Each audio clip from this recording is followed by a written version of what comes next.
Halo semuanya, perkenalkan nama gue Raju dan di video kali ini gue bakal bahas hasil dari MSC at EWC 2025 kemarin yang sudah berjalan.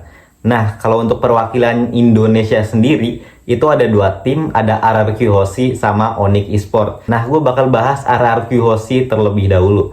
Nah, untuk RRQ Hoshi sendiri itu rosternya itu ada XP lane-nya Dairen, Rom-nya Idok, jungle itu Sutsujin, mid lane itu si Rins, sama God lane ada si Toy.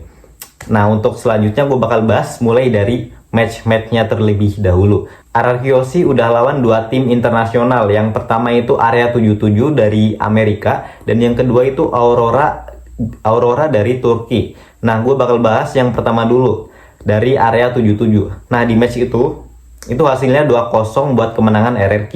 Di situ itu momen yang bagus banget yang gue highlight itu momen di game kedua ya, itu pas si Rins itu mid lane dari RRQ itu pakai Zetian. Itu bagus banget sih, itu stunnya kena 5 dan akhirnya berhasil membawa kemenangan buat RRQ dengan skor 2-0 gitu.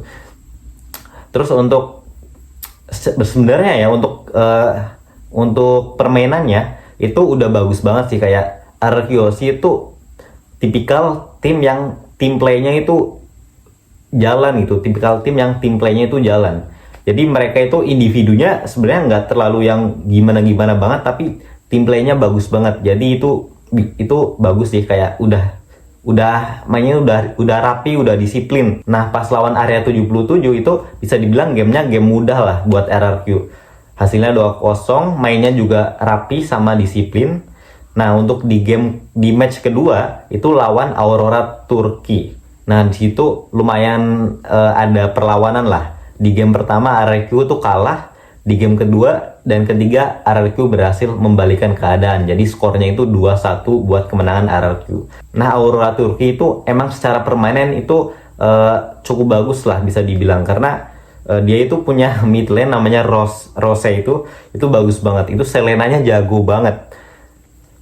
Tapi kalau RRQ sendiri itu juga di match itu tim playnya bagus, walaupun emang agak kesulitan lawan Selenanya. Jadi di game kedua ketiga itu Selenanya kalau nggak salah di ban ya, dan berhasil membalikan keadaan dengan skor 2-1. Nah, lanjut, karena hasil 2 kemenangan tadi RRQ Hoshi itu bisa secure upper bracket.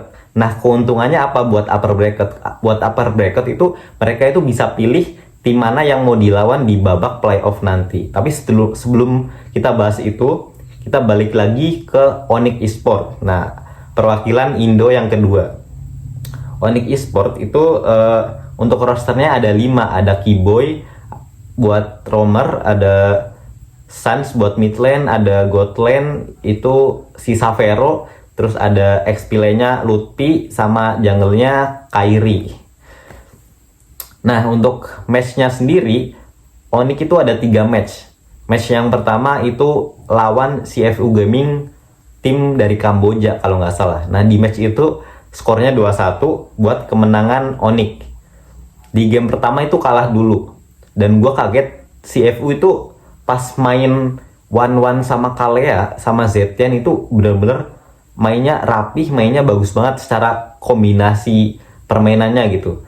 Tapi di game kedua, game ketiga, setelah beberapa hero di ban, itu menurut gua Onyx unggul banget sih. Kayak mainnya jauh lebih oke lah dibandingkan match yang pertama.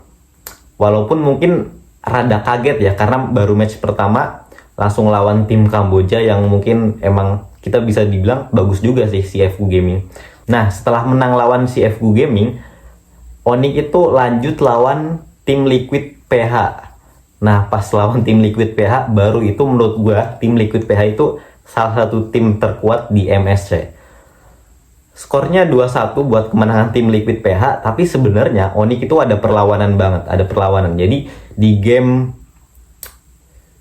kalau nggak salah kedua ya, itu kena comeback.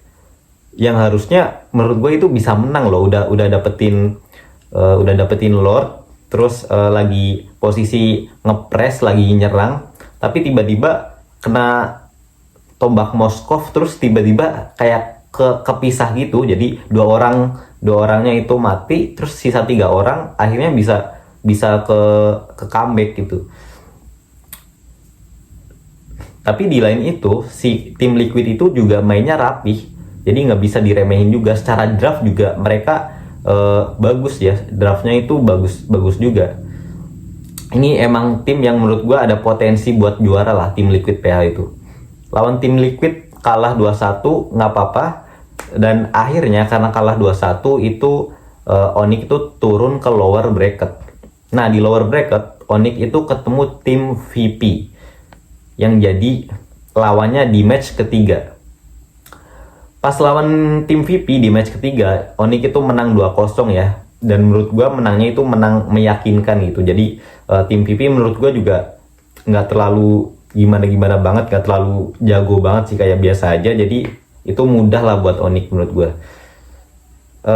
Untuk secara permainan Onyx itu individualnya itu bagus banget ya, karena ada Sans, Kairi sama Kiboy, jadi nggak usah ditanya lagi. Tapi yang harus diperbaiki lagi itu tim playnya aja sih, kayak kadang kurangi mistake juga, blunder kayak di game kedua pas lawan tim Liquid gitu, kayak kena tombak Moskov, terus sempat kecuri juga Lordnya. Itu kayak emang bener-bener harus diminimalisir lah buat game, biar gameplaynya itu lebih rapih, lebih smooth.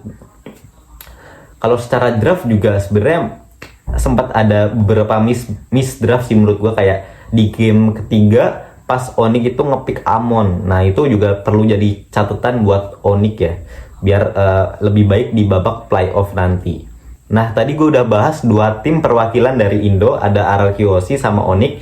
Menurut gue dua tim ini punya kekuatan masing-masing. Kalau RRQ itu kekuatannya itu di team play-nya itu bagus banget, main rapih, main disiplin. Secara draftnya itu juga bagus. Ya draftnya itu hampir semuanya itu bagus, kecuali pas dia kalah, pas dia ngepick Masha sama Cici. Jadi dia nggak ada ngepick pick buat XP lane itu Masha, God lane-nya itu Cici. Itu menurut gua rada aneh sih menurut gua. Tapi mereka mungkin udah siapin, tapi menurut gua itu karena kalah ya, jadi draftnya bisa dibilang kurang works lah, kurang bekerja gitu. Sedangkan kalau tim Onyx itu mereka individualnya itu bagus banget dari masing-masing playernya. Cuman tim playnya itu masih kadang bisa dibilang masih belum maksimal banget lah bisa dibilang. Jadi ini ada perlu yang diperbaiki lagi dari segi tim playnya. Dan draftnya ada miss dikit sih sebenarnya pas dia ngepick Amon, itu aja sih. Kedua tim itu bagus, sama-sama ada peluang juara. Buat RRQoC sama Onyx sendiri sama-sama ada peluang juara. Jadi tinggal gimana kedua tim ini itu bisa lebih adaptasi pas game-game buat di playoff nanti. Karena di playoff itu mainnya itu kan lebih banyak gamenya, jadi musuh juga bisa baca draft. Jadi perlu adanya kayak draft baru ataupun strategi baru buat lawan-lawan di playoff nanti gitu. Dan gue bakal ngasih MVP dari tiap-tiap tim nih. MVP-nya menurut gue di tim RRQoC buat babak group stage kemarin itu menurut gue Dairen. Karena dia itu berhasil nge-comebackin gamenya loh, yang pas dia pick Badang gitu. Itu MVP-nya Dairen sih. Kalau nggak ada Dairen mungkin itu bisa kalah gitu sih, kayak pas lawan Aurora itu bisa kalah. Soalnya di game kedua itu posisinya udah keserang gitu, lagi posisi RRQ itu ngedefend gitu, dan tiba-tiba terus si badangnya dari Dairen itu ngeflank, dan dia berhasil nyulik sama Zetian sama mid lane dari Aurora. Itu bagus banget sih. Dan untuk Onyx menurut gua MVP-nya tuh ada di Lutfi itu bagus banget, bener-bener dia itu megangin mid lane sama nya sama junglernya gitu. Jadi kadang-kadang tergantung situasinya, tapi Lutfi itu kemarin mainnya juga bagus banget. Jadi ini MVP-nya sama-sama XP lane ya, karena menurut gua masih ada yang belum maksimal lah. Kayak Onyx biasanya itu yang bersinar itu si Sans sama Kairi, tapi kemarin ada yang belum maksimal dari kedua player itu. Terus dari RRQ itu biasa yang bersinar itu ada si Sujin sama si Toy, tapi kemarin itu Dairon itu bagus juga. Ya untuk MVP-nya itu aja. Tadi kita udah bahas secara gameplay juga, secara hasil juga. Nah untuk babak playoff-nya nanti kita bakal bahas di lain video. Jadi nanti bakal lawan-lawannya itu siapa aja, terus mungkin kemungkinan buat RRQ sama Onyx itu biasa juara gimana, nanti kita bahas di lain video. Jadi sekian aja, jangan lupa subscribe channel ini. See you on the next video.